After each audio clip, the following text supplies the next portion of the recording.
Assalamualaikum warahmatullahi wabarakatuh. Alhamdulillahirrabbilalamin. Wassalatu wassalamu ala asrofil anbiya'i wa mursalin wa ala alihi wa sahbihi ajmain amma ba'du. Yang pertama-tama, marilah kita panjatkan puji dan syukur kehadirat Allah Subhanahu wa Ta'ala yang telah melimpahkan rahmat serta hidayahnya kepada kita.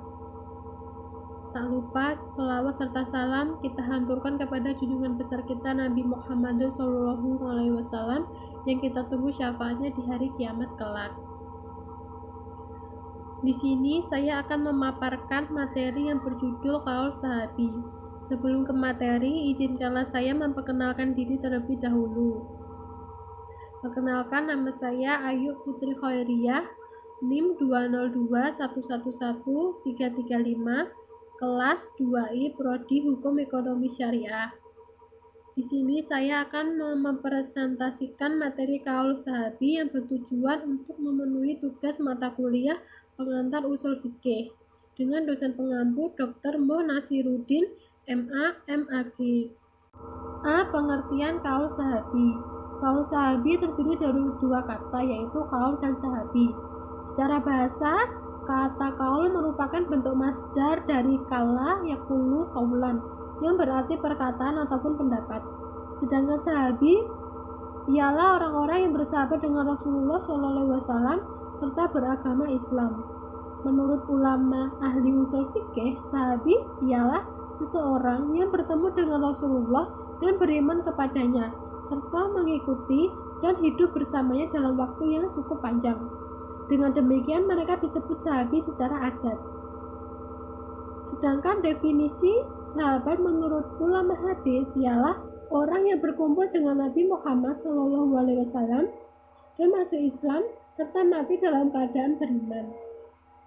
Secara istilah, qaul sahabi ialah mengistilahkan qaul sahabi dengan mazhab sahabi, yaitu segala hal yang sampai kepada kita dari salah seorang sahabat Rasul, baik berupa fatwanya ataupun ketetapannya dalam permasalahan yang berkaitan dengan syariat yang tidak terdapat dalam nas Al-Quran ataupun sunnah, dan belum ada ijma' dalam permasalahan tersebut, atau pada ayat ataupun hadis tidak menjelaskan hukum terhadap kasus yang dihadapi sahabat tersebut.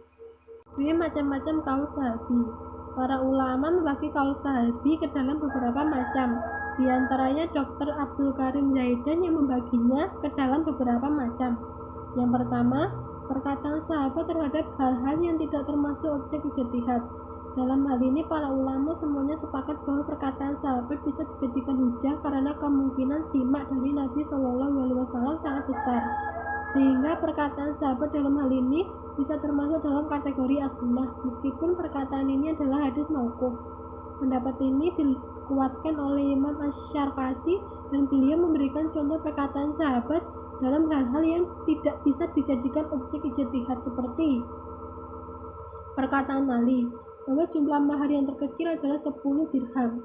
Perkataan Anas bahwa paling sedikit haid seseorang wanita adalah 3 hari, sedangkan paling banyak adalah 10 hari. Namun contoh-contoh tersebut ditolak oleh beberapa ulama Syafi'iyah bahwa hal-hal tersebut ialah permasalahan yang bisa dijadikan objek ijtihad, dan pada kenyataannya baik jumlah mahar ataupun haid wanita berbeda-beda, dikembalikan kepada kebiasaan masing-masing. 2. Perkataan sahabat yang disepakati oleh sahabat yang lain. Dalam hal ini perkataan sahabat ialah hujah karena termasuk dalam kategori ijma'. 3. Perkataan sahabat yang tersebar di antara para sahabat yang lainnya dan tidak diketahui dan ada sahabat yang mengingkari ataupun menolaknya. Dalam hal ini pun bisa dijadikan hujah karena hal ini merupakan ijma' sukuti. Bagi mereka yang berpendapat bahwa ijma' sukuti bisa dijadikan hujah. 4.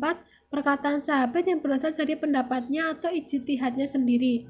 Kalau sahabi seperti ini masih menjadi perselisihan di antara para ulama mengenai keabsahannya menjadi hujah dalam fikih Islam.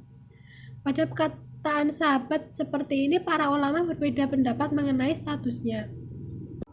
Adapun Dr. Muhammad Sulaiman Abdullah Al-Asyar menambahkan beberapa poin mengenai macam-macam qaul sahabi, yaitu pertama, perkataan Khulafaur Rasyidin dalam sebuah permasalahan.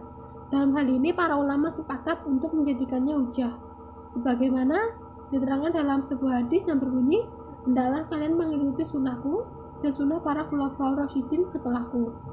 2. Perkataan seseorang sahabat yang berlandaskan pemikirannya dan ditentang oleh sahabat yang lainnya. Dalam hal ini, sebagian ulama berpendapat bahwa perkataan sahabat ini tidak bisa dijadikan hujjah. Akan tetapi, sebagian ulama lainnya di kalangan usuliyin dan fuqaha mengharuskan untuk mengambil perkataan satu sahabat. Beberapa macam kaul sahabi yang menjadi perselisihan para ulama. Setelah apa yang sudah dijelaskan di atas bahwa perkataan sahabat memiliki beberapa macam, semua ulama sepakat bahwa perkataan sahabat yang diperselisihkan sebagai hujjah diantaranya 1. Perkataan sahabat yang berasal dari pendapat dan ijtihadnya sendiri. 2. Perkataan sahabat terhadap permasalahan yang bisa dijadikan objek ijtihad. 3. Perkataan sahabat yang tidak tersebar di antara para sahabat yang lainnya dan tidak ada sahabat yang mengingkari pendapat tersebut. 4. Perkataan sahabat terhadap suatu permasalahan yang tidak ada nasnya dalam Al-Quran maupun As-Sunnah. 5. Perkataan sahabat yang sampai kepada generasi sesudahnya, seperti tabi'in dan berlanjut hingga ke zaman sekarang. Adapun perkataan sahabat selain dalam keadaan yang sudah dijelaskan di atas dapat dijadikan hujjah dalam pengambilan hukum Islam. C. Contoh-contoh kaul sahabi. Yang pertama, penambahan jumlah rakaat salat tarawih oleh Umar bin Khattab dan dilakukan secara berjamaah pada bulan Ramadan. 2. Di masa pemerintahan Umar bin Khattab terjadi kelaparan pada masyarakat di semenanjung Arab. Dalam keadaan masyarakat ditimpa oleh bahaya kelaparan karena paceklik, ancaman hukuman potong tangan terhadap pencuri tidak dilaksanakan oleh Umar. Hal ini berdasarkan pertimbangan keadaan darurat dan kemaslahatan masyarakat. 3. Penambahan azan sholat Jumat dan penyebaran Al-Quran yang bermushaf Utsmani pada masa Khalifah Utsman bin Affan. 4. Fatwa Siti Aisyah yang menjelaskan batas maksimal kehamilan seorang perempuan ialah selama 2 tahun. Ia mengungkapkan, anak tidak berada dalam perut ibunya lebih dari 2 tahun. Dan terakhir, yang kelima, fatwa Anas bin Malik yang menerangkan tentang masa minimal seorang wanita haid, yaitu selama 3 hari. D. Kehujjahan kaul sahabi.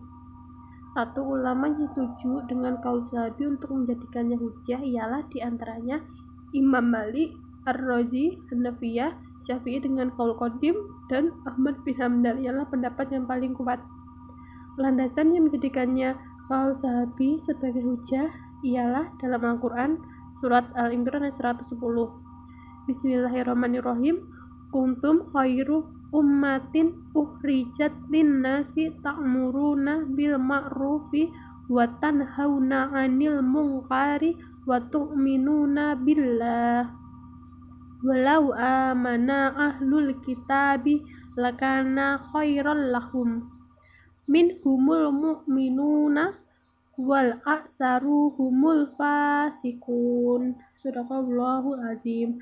Yang artinya, kamu adalah umat yang terbaik yang dilahirkan untuk manusia, menyuruh mereka yang makruf dan mencegah dari yang mungkar, dan beriman kepada Allah. Sekiranya ahli kitab beriman, tentulah itu lebih baik bagi mereka di antara mereka ada yang beriman, dan kebanyakan mereka ialah orang-orang yang fasik. Quran surat Al-Imran ayat 110. Yang kedua, hadis. Rasulullah SAW bersabda, khairun nasi qarni tsummal lazina yalunahum tsummal lazina yalunahum. Sebaik-baiknya generasi adalah generasi pada zamanku, kemudian generasi setelahnya, lalu generasi setelahnya lagi. Hadis riwayat Bukhari dan Muslim.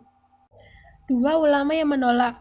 Golongan ulama yang menolak kaul sahabi sebagai hujjah ialah di antara lain Asy'ariyah, Mu'tazilah, Syafi'i kaul jadid, Syiah, Al-Kharaki, dan ulama kontemporer mazhab Maliki dan Hanafi, serta Ibnu Hazm.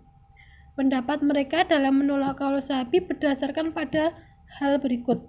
Yang pertama, dalam Al-Quran surat Al-Hasyr ayat 2, fa'tabiru ya ulil absor.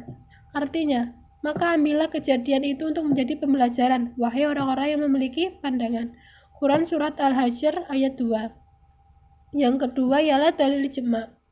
Para sahabat sendiri telah bersepakat bahwa bisa jadi di antara mereka terjadi perselisihan pendapat.